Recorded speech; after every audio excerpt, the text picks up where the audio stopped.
नमस्कार मित्रांनो, मी तुमचा मित्र विकास। मित्रांनो, आपण मागील व्हिडिओमध्ये पाहिलं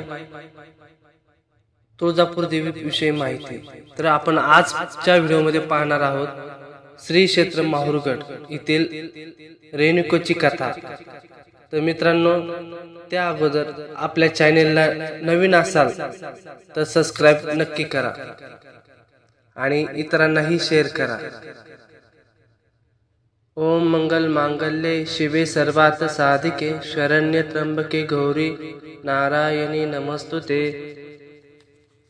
बघा मित्रांनो, रेणुका म्हणजे एकविरा आणि एकविरा म्हणजे रेणुका असा उल्लेख पुराणात सापडतो।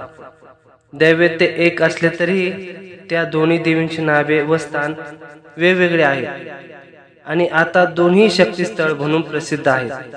दोन्ही स्थळांची एक वेगळी ओळख आहे, वेगळी प्रचिती आहे। कारल्याची आई श्री एकविरा म्हणून तर माहूरची श्री रेणुका म्हणून प्रसिद्ध आहे। सर्वत्र देवीची विविध नावे असली तरी शेवटी ही पार्वतीचीच रूप आहे। राजा रेणू काशीत राज्य करीत होता। राजा रेणू म्हणजे कोण, तर श्री जगदंबा रेणुकांचे वडील आणि त्यांच्या पत्नीचे नाव भागवती। ते दोघे नेहमी दुर्गेची उपासना करीत असत। राजा राणीला बरेच वर्ष मूल बाळ नव्हतं, त्यासाठी त्यांनी पुत्र कामेष्टी यज्ञ केला। त्या यज्ञाचे फळ म्हणून त्यांना एक मुलगी झाली। ती चैत्र शुद्ध पंचमीस शुक्रवारी जन्माला आली। राजाचे नाव रेणू असल्याने मुलीचे नाव त्याने रेणुका ठेवले। आणि मित्रांनो, हे बर का नवीन कोणाला माहित असेल किंवा नसेल, रेणुकेच्या पाळण्यातील नाव कमली असे होते। ती दिसायला फार सुंदर होती। पुढे ती मोठी झाल्यावर राजाने तिचे संयमवर करण्याचे ठरवले। संयमरासाठी तिन्ही लोकातून अनेक मान्यवर मंडळी आली। अनेक राजे महाराजे त्या सोहळ्यासाठी उपस्थित झाले। संयमवर उपवर रेणुकेने जमदग्नी ऋषींनाही वरले आणि त्यांना वरमाला घातली।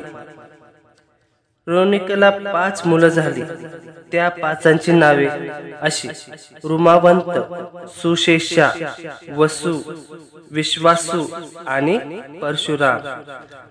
एके दिवशी रेणुका नदीवर गेली असता तिला तिकडे चित्ररथ नामक गंधर्व आपल्या प्रेयसी सोबत जलक्रीडा करताना दिसला। ते अतिशय मादक दृश्य पाहून माता रेणुका हरवून गेली। तिकडे ऋषी जमदग्नी रेणुकेची बराच वेळ वाट पाहत होते। आपल्या पतिव्रता पत्नीला उशीर का झाला म्हणून शंकाकुल ऋषी जमदग्नी अंतर्ज्ञानाने पाहिले। घडलेला प्रसंग त्यांच्या ध्यानात आला, त्यामुळे त्यांचा राग अनावर झाला। ते संतापले आणि अपराधाची शिक्षा म्हणून जमदग्नी ऋषींनी रेणुकेस ठार मारण्याची आज्ञा केली। आपल्या 4 मुलांना केली। 4ही मुले मातृभक्त असल्यामुळे त्यांनी आज्ञा नाकारली। त्यामुळे ऋषींनी आणखी चिडले। त्यांनी आपल्या 4ही मुलांना शाप देऊन अग्नीने जाळून भस्म केले। तेवढ्यात बाहेर गेलेला परशुराम तेथे आला। त्यांनी झालेला प्रकार परिस्थितीने बारकाईने पाहिला आणि रामाने वडिलांची आज्ञा शिरसावध मानून आपल्या परशुनेच आईचे धड वेगळे केले। परशुरामाने केलेल्या धाडसावर ऋषी खुश झाले। त्यांनी परशुरामास वर मागण्यास सांगितले। आपल्या आईवर आणि भावावर असलेल्या प्रेमापोटी त्यांनी आपल्या आईस व भावंडास जीवदान देण्यास सांगितले। परशुरामाची विचारशक्ती ऋषींना आवडली। त्यांनी परशुरामांची इच्छा पूर्ण केली। मृत बंधू जिवंत झाले, मात्र रेणुकेचे मस्तक छिन्न झाले होते। त्यामुळे परस्त्रीचे मस्तक जोडून रेणुकेस जीवदान दिले। या त्या कार्याची नोंद साऱ्यांनीच घेतली, म्हणून परशुराम हे नाव लौकिक झाले। रेणुका देवी आपल्या संसारात पुन्हा मग्न झाली। रेणुकेस एक बहीण होती, तिचा नवरा सहस्रार्जु हा नर्मदा काठचा महिष्मती नगरीत राज्य करीत होता। एकदा सहस्रजन राजा सैन्यासह भ्रमंती करत असताना त्याला भोजनाचे आमंत्रण ऋषींनी पाठवले। राजा व राजाची सेना थकून आश्रमात आली। ऋषींनी त्यांचे स्वागत केले. आश्रमातील पंचपक्वान्न जेवून ते तृप्त झाले आणि राजाला जेवण खूप आवडले. त्यांनी चौकशी केल्यानंतर कळले की आश्रमात कामधेनू आहे. सहस्रार्जुने लोभाने कामधेनू मागितली, पण ऋषी जमग राजनी जप तप सामर्थ्याने कामधेनू मिळवली होती. त्यामुळे ती कशी देणार, शक्य नाही म्हणून सांगितले. राजा हट्टाला पेटला. मग त्यांनी आपल्या सैन्याच्या जोरावर युद्ध करून कामधेनू मिळवण्याचा प्रयत्न केला. परंतु कामधेनूच्याच शक्तीने आश्रमवासियांनी सहस्रार्जुनास पिटाळून लावले. राजाने तिथून पळ काढला, पण त्यामुळे राजा खूप चिडला. राजाचा झालेला पराभव त्याला सहन होईना, म्हणून डाव धरलेल्या सापासारखा राजा सहस्रार्जुने जगदमान्य ऋषीवर आश्रमावर अचानक हल्लाबोल केला. अचानक झालेल्या हल्ल्यात ऋषी जगदमान्याचा वध केला. नंतर मेहुनी रेणुकेवर 21 वार केले. त्यावेळी परशुराम तेथे नव्हता. परशुराम आल्यानंतर त्याला जे दृश्य दिसले ते फार विचित्र होते. आश्रमाची पडझड झाली होती. सर्व परिसर अस्तव्यस्त झाला होता. तर एका बाजूस जन्मदात्या पित्याचे प्रेत पाहून परशुराम निशब्द झाला. तेव्हा रेणुका माता उतरली. हे क्षत्रिय सरसूना, माझी पराक्रमी राम 21 वेळ ही पृथ्वी निष्पक्षत्र करेल. परशुरामाने आपली आईची इच्छा व दिलेला शब्द पाळता त्यांनी असं वचन दिले की मी तुझी सर्व इच्छा पूर्ण करेन.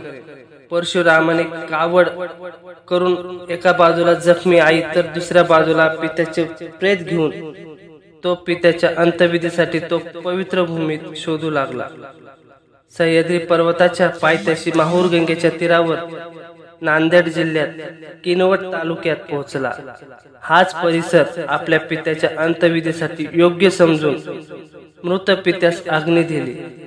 माता रेणुका त्या सती जाण्यास निघाली. आपली माता आपल्याला सोडून सती चालली आहे हे परशुरामाला पाहावेना.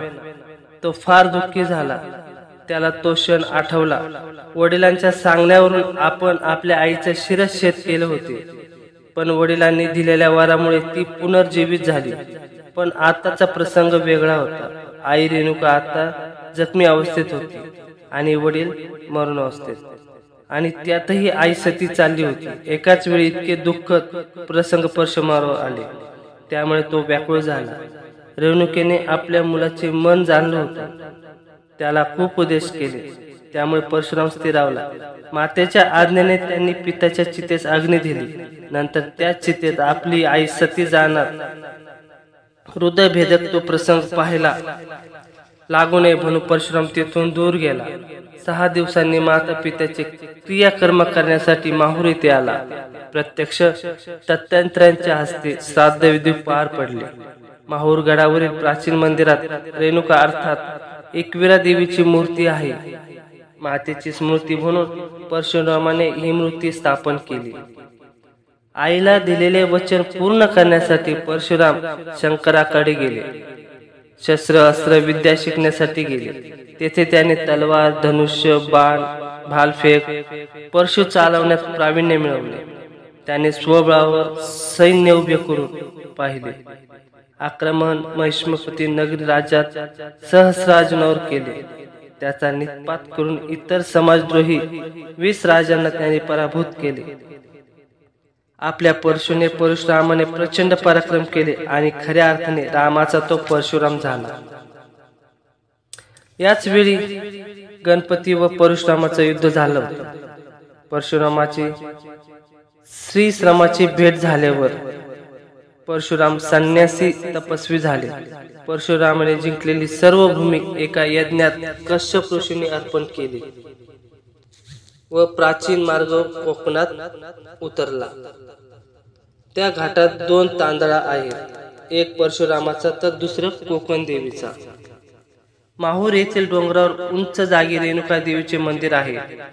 देवळात जाण्यासाठी 1200 ते 1500 पायऱ्या चढून जावं लागतं. गाभाऱ्यात तांदळा दगडातील शेंदूर चर्चित मूर्ती आहे. त्यामुळे त्यावर चांदीचा टाप लावलेला आहे. बैठकीवर सिंह कोरला आहे. देवीचे रूप उग्र स्वरूपाचे दिसते. मंदिराच्या बाजूलाच महालक्ष्मी व तुळजाभवानी मंदिर दोन्ही आहे. एका गौरीच्या शिखरावर श्री दत्ताचे स्थान आहे. मंदिरात दत्ताची एकमुखी मूर्ती आहे आणि बाजूला तीर्थ नावाचे कुंड आहे. तिथे परशुरामाने आई वडिलांची अंत्यक्रिया केली असे सांगतात. रेणुका हीच परशुरामाची आई. तिने दुसरे नाव एकविरा आईच्या आठवणीने उचलून आलेल्या मानाने परशुरामाकडे परीत बाण मारला. त्या ठिकाणी एकविरा देवी प्रगट झाली अशी आख्यायिका आहे. महाभारतात रेणुकेची उत्पत्ती कामलापासूनच झालेली असे दिसते. त्यावरूनच तिला कामली हे नाव आले असावे. तसेच रेणुका ही विदर्भ राजाची मुलगी असे कालीपुराणात सांगितले आहे. मित्रांनो, तुम्हाला कथा कशी वाटली नक्कीच कमेंट मध्ये सांगा आणि जास्तीत जास्त शेअर करा. आई राजा उदो उदो, बोलत्या माहूरगडच्या रेणुकाचा उदो उदो. धन्यवाद.